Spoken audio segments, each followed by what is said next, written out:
চারিদিকে সাদা বরফের চাদর, অর্থাৎ সাদা বরফের চাদরে ঢাকা পুরো এলাকা। যেদিকে চোখ যাচ্ছে সেদিকে শুধু বরফ আর বরফ।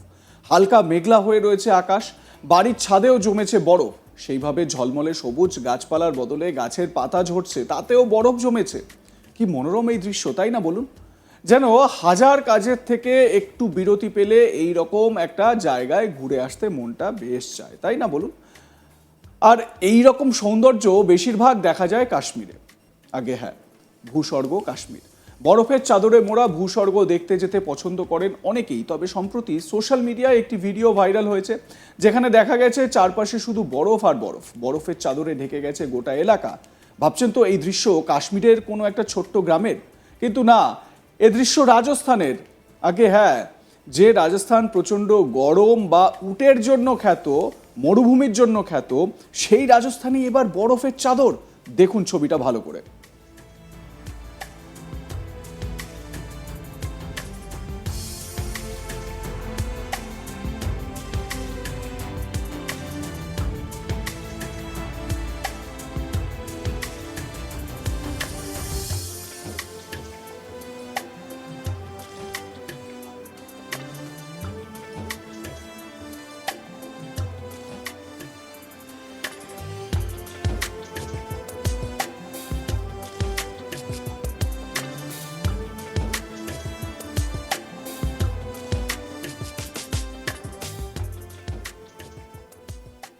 আবার বরফ, সেই বরফকে সরানোও হচ্ছে। যেরকম মানে বরফে ঢাকা এলাকাগুলোয় সাধারণ মানুষ, সেখানকার মানুষ, স্থানীয় বাসিন্দারা বরফ সরান, ঠিক সেরকমভাবে বরফও সরানো হচ্ছে।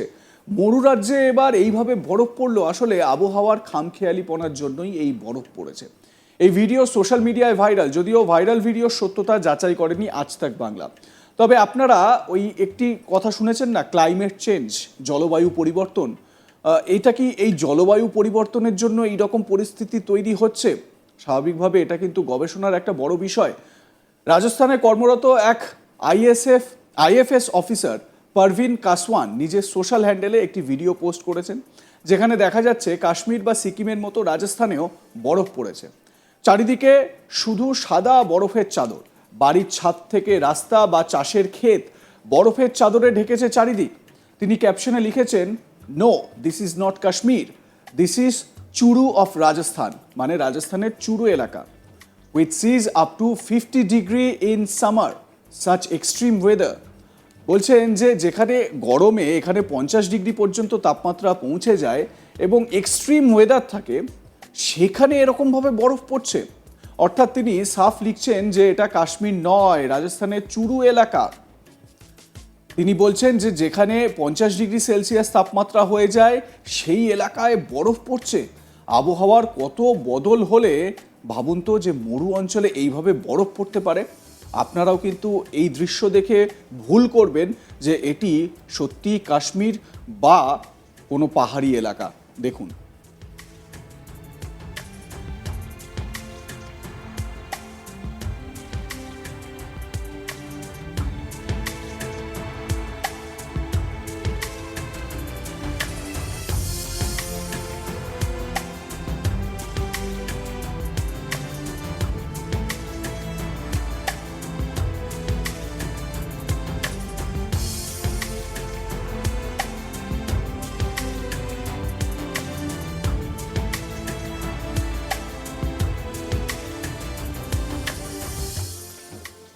পারভিন কাসওয়ান নিজের সোশ্যাল হ্যান্ডেলে আরও একটা ভিডিও পোস্ট করেছেন, যেখানে দেখা যাচ্ছে এক ব্যক্তি বেলচা হাতে বরফ পরিষ্কার করছে। স্ক্রিনে যে ছবি আপনাদের এই মুহূর্তে দেখাচ্ছি, এত বরফ পড়েছে যে তিনি বরফ পরিষ্কার করতে করতে এক প্রকার ক্লান্ত হয়ে পড়েছেন। এই ভিডিও পোস্ট করে তিনি লিখেছেন, look at the ice rain from sky, my heart goes for the farmers who will face this vagaries of nature. অর্থাৎ এই অকাল তুষারপাতের জন্য তার মন খারাপও হয়েছে। তিনি বলছেন তুষারপাতের ছবিটা একবার দেখুন, কৃষকদের কথা ভেবে তার মন খারাপ করছে। যারা এই খামখেয়ালি আবহাওয়ার মুখে পড়েছেন তাদের জন্য খারাপ লাগছে পারভিন কাসওয়ানের। আবহাওয়ার খামখেয়ালিপনার জেরে সতর্কবার্তা জারি করেছে হাওয়া অফিস, যেখানে পরিষ্কার বলা হয়েছে সপ্তাহের শেষে বৃষ্টির সঙ্গে তুষারপাতও হবে। এর প্রভাব পড়বে শ্রীনগর, শ্রীগনগড় বলে একটি জায়গা রয়েছে রাজস্থান, চুরু জায়গা, যে জায়গার ছবি এই মুহূর্তে আমরা দেখাচ্ছি, কোটপুতলি, বেহেরোর, বিকানের এবং আলওয়ারে।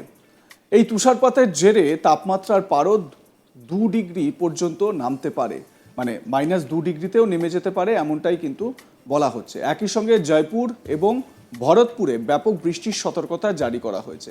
এই তুষারপাতের জেরে শ্রীগনগর, চুরু, কোটপুতলি, বেহেরোর, বিকানের এবং আলওয়ার ইত্যাদি এলাকায় চাষের ব্যাপক ক্ষতি হবে বলেই মনে করা হচ্ছে। তবে আবহাওয়া দপ্তর আরও বলছে, এই তুষারপাত কেটে গেলে চড়চড়িয়ে বাড়বে তাপমাত্রার পারদ। মার্চ মাসের মাঝামাঝি থেকে রাজস্থানে তাপপ্রবাহের সতর্কবার্তা জারি করেছে আবহাওয়া দপ্তর। হঠাৎ শিলাবৃষ্টিতে ফসল নষ্ট হয়ে গিয়েছে। চলতি মরশুমে কৃষকরা সরিষা, গম, যব, মেথি এবং ছোলা বপন করেছিলেন। হঠাৎ শিলাবৃষ্টি এবং তুষারপাতের কারণে কৃষকরা ব্যাপক ক্ষতির সম্মুখীন হলেন। তীব্র শিলাবৃষ্টির কারণে ক্ষতিপূরণ দেওয়ার জন্য সরকারের কাছে অনুরোধ জানিয়েছেন ক্ষতিগ্রস্ত কৃষকরা। ভিডিওটা আপনারা যে দেখছেন তাতে করে এটা অন্তত স্পষ্ট হচ্ছে যে আবহাওয়ার তীব্র খামখেয়ালিপনা কিন্তু শুরু হয়ে গিয়েছে। এবং এই যে জলবায়ু পরিবর্তনের কথা আমরা বলে থাকি, সেই জলবায়ু পরিবর্তনেরই কিন্তু একটা জের রাজস্থানের মতন মরু এলাকায় এরকমভাবে শিলাবৃষ্টি হওয়া, এরকম বরফপাত হওয়া।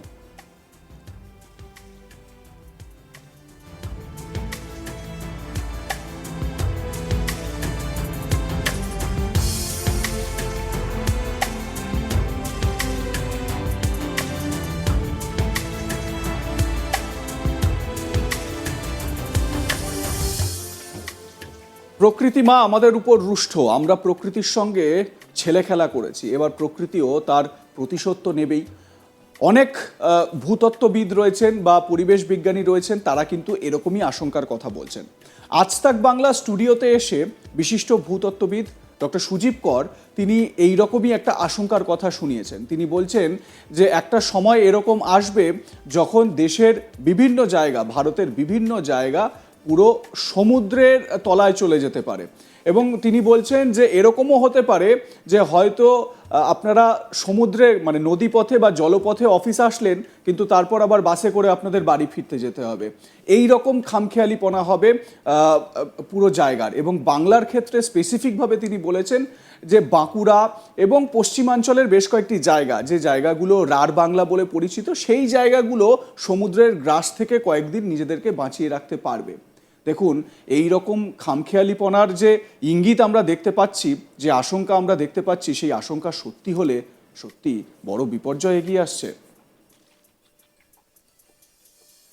এ বিষয়ে আপনাদের মতামত কি জানাতে ভুলবেন না। দেখতে থাকুন আজ তাক বাংলা, সাবস্ক্রাইব করুন আমাদের ইউটিউব চ্যানেলটি, বেল আইকন প্রেস করুন নোটিফিকেশন পেতে।